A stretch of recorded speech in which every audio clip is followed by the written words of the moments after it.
मंडल मुख्यालय पौड़ी स्थित शहीद स्मारक में आज शौर्य दिवस मनाया गया। भारत पाकिस्तान के बीच हुए युद्ध में भारतीय वीर सैनिकों द्वारा देश के लिए दी गई शहादत को याद किया गया।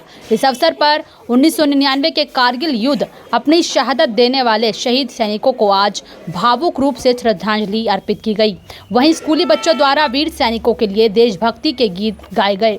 इस दौरान जनपद पौड़ी के कारगिल युद्ध में गढ़वाल राइफल्स बटालियन के 17 सैनिकों ने इस दौरान अपनी शहादत देश के लिए दी थी और वीर गति को प्राप्त हो गए थे, जिनको याद करते हुए उनकी तस्वीरों को पुष्पांजलि अर्पित की गई और सैनिकों के आश्रितों को सम्मान दिया गया।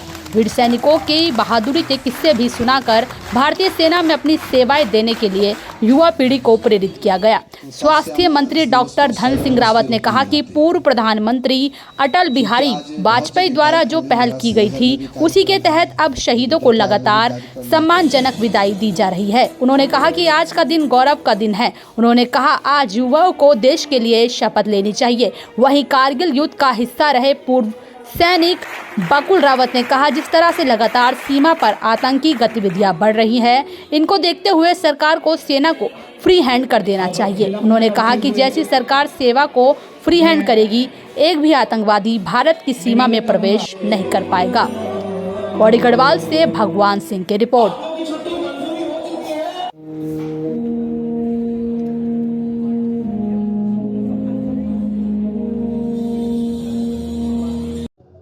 मैं स्वर्गीय अटल बिहारी वाजपेयी जी का धन्यवाद देना चाहता हूं कि उन्होंने करगिल शहीदों के लिए एक बड़ी उस समय घोषणा की थी, वो सब पूरी हो गई है। हमारे राज्य में भी हमारे मुख्यमंत्री जी और हम लोगों ने अब जितने भी लोग शहीद होते हैं उनके परिजनों को नौकरी देने से लेके उनको स्वरोजगार की तरफ ये सारे काम हम कर रहे हैं। और एक नया काम हमने किया है कि जो हमारे उत्तराखंड के बच्चे CDS में सिलेक्ट होंगे, NDA में सिलेक्ट होंगे, उनको 1-1 लाख रुपए सरकार की तरफ से दिए जाए। और मैं नई पीढ़ी को यही कहना चाहता हूँ कि उनको NSS में भाग लेना चाहिए, NCC में भाग लेना चाहिए और सेना की ओर उनको जरूर अपना रुख हासिल करना चाहिए। यहाँ पर हमारे कैबिनेट मंत्री मुख्य अतिथि के रूप में कारगिल दिवस के शुभ अवसर पर यहाँ पर उपस्थित थे और आज सभी लोगों के द्वारा यहाँ पर अच्छे रंगारंग कार्यक्रमों के द्वारा इस कार्यक्रम को मनाया जा रहा है। सबसे पहले पुष्पांजलि का कार्यक्रम ऊपर हमारे शहीद स्मारक पर हुआ और ये कार्यक्रम सैनिक कल्याण पुनर्वास संगठन के द्वारा ये कार्यक्रम आयोजित किया गया है। हर साल यहाँ पर इस तरह का कार्यक्रम किया जाता है और ये एक प्रेरणा का स्रोत है।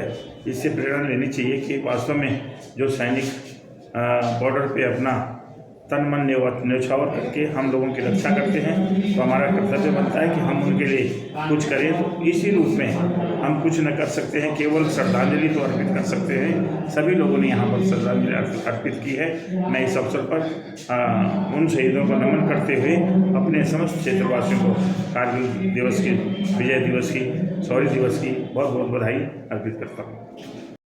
और सेना के कार्यक्रम श्रद्धांजलि कार्यक्रम या सम्मान समारोह के तौर पर ही मनाए जाते हैं और उसमें विशेष ध्यान हम ये रखते हैं कि उसमें समयता बनाई जाए, सौम्य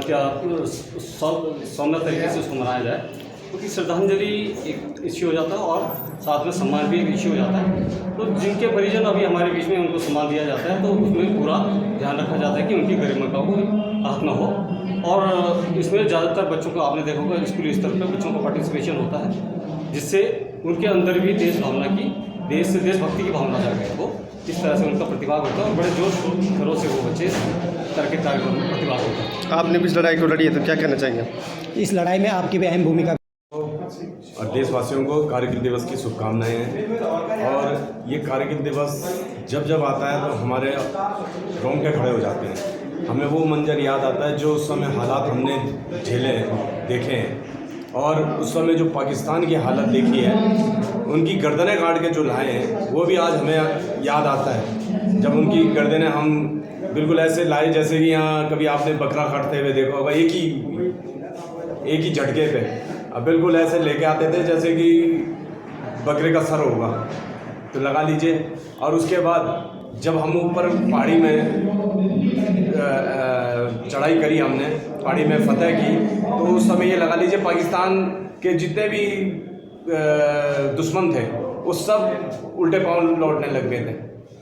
आने वाली पीढ़ी को क्या संदेश देना चाहते हैं? आने वालों की पीढ़ी को ये कहेंगे कि भाई आप भी अग्निवीर का जो है उसमें भाग लीजिए, हैं, और 75% है तो आपका भाग्य साथ देगा, तो आप भी उसमें भारतीय देश की सेना में शामिल हुई है, और इससे ज़्यादा कुछ नहीं कर सकते।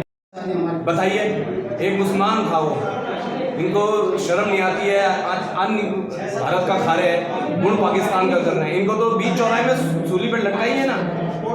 कहाँ आप इसमें कोर्ट कचहरी के चक्कर में ऐसे गद्दारों को सीधा सूली पे लटकाया, सीधा गोली मारी हमने, तो ये कहता हूँ।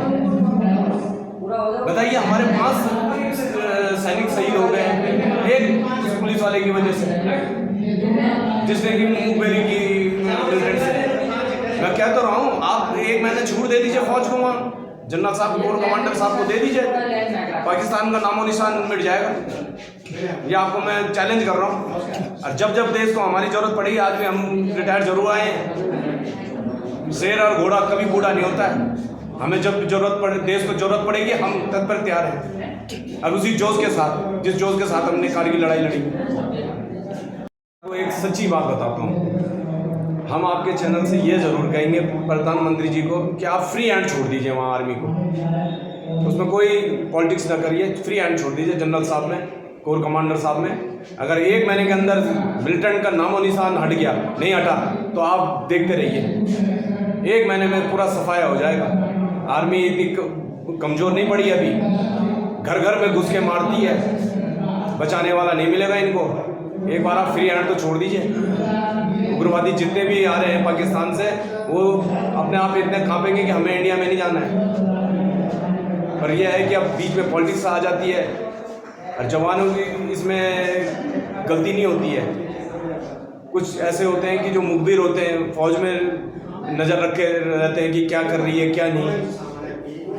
हम तो ये कह रहे हैं, आप फ्री हैंड छोड़िए, 1 महीने में अगर सफाया ना हो जाए पाकिस्तान मिलिटेंटों का।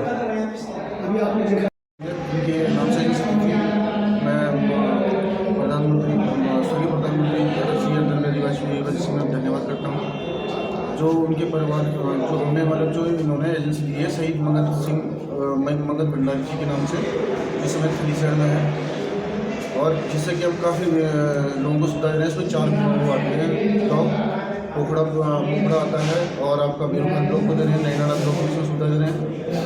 और आगे भविष्य में ये भी कामना करते हैं कि जो हमारी भी उनके नाम से जो एजेंसी खुली है, मामा जी के नाम से हमारे, वो आगे भी इसमें इजाफा हो, बड़ी अच्छी चले, लोगों को इसमें सुविधा मिले। तो क्या कौन 1999 में कारगिल में जो हुआ था उसमें आपका नाम? अमरदीप रावत।